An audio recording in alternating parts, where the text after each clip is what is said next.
Good morning বন্ধুরা। আজকে সকাল সকাল এই যে দেখো কি কি রান্না করছি।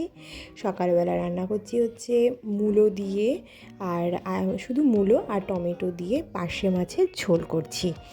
আর এই পার্শে মাছ না শীতকালে দারুণ লাগে খেতে। আর আমার দেখো চুলের কী অবস্থা, মাথায় তেল দিয়েছিলাম, তেল দিয়ে চুল বেঁধেছি তার জন্য।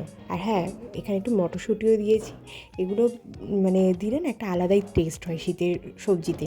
আর এই যে সকাল সকাল সোয়াবিন আলুর তরকারি করেছিলাম, সেটা দিয়ে এখন আমি রুটি খাচ্ছি। আর আমার ছেলে গেছে স্কুলে, তাই শান্তিতে একটু রুটিটা খাচ্ছি। খাওয়া দাওয়ার পর এবার আমি বসিয়ে দিয়েছি শাকটা আজকে নর্মালভাবে করছি। পালং শাকের প্রত্যেকবার তরকারি করি, আজকে আমি করছি ওই কালো জিরে রসুন, বেশি করে রসুন আর কালো জিরে ফোড়ন দিয়ে একটু ঝাল ঝাল করে করছি। এটা কি সবার সর্দি হয়েছে একটু বাড়িতে, তো এটা খেলে বেশ মুখটা ছাড়বে। আর সর্দির জন্য তো খুবই ভালো, আমার ছেলেও এটাই খাবে। ও এখন ইদানিং ঝাল খাওয়া একটু একটু শিখেছে। আর এখন আমি টুকটাক কাজগুলো করে নিচ্ছি, প্রায় অলমোস্ট রান্না হয়ে এসেছে। তারপর যাব ছেলেকে স্কুল থেকে আনতে।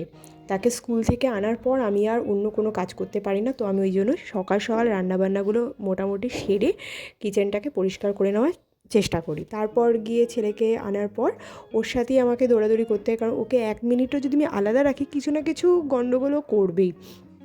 তো তারপর ওকে স্কুল থেকে নিয়ে আসলাম। আর নিয়ে আসার পর দেখা গেল প্রায় দিনই হয় ও টিফিনটা খায় না, তো আমাকে আবার বসিয়ে ওকে টিফিনটা খাওয়াতে হয়।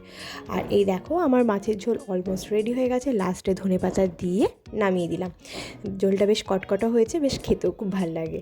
আর এই যে বাড়িতে আসার পর ছেলেকে স্নান করিয়ে দিয়েছি, এখন সে ডক্টর খেলছে। এর সামনেই বার্থডে, তাই আমি ওকে ডক্টরটা গিফট করেছি। আর আমি একটু মুখে প্যাক মেখে নিয়েছি, এরপর আমি স্নান করব। আর এই যে এখন ছেলে খেলছে, এরপর ওকে খাওয়াবো। এই করে আজকের দিনটা মানে এখনকার মতো শেষ করলাম। আজকের ডেলি ব্লগটা কেমন লাগলো অবশ্যই জানাবে। আর আজকের মতো শেষ করলাম, বাই।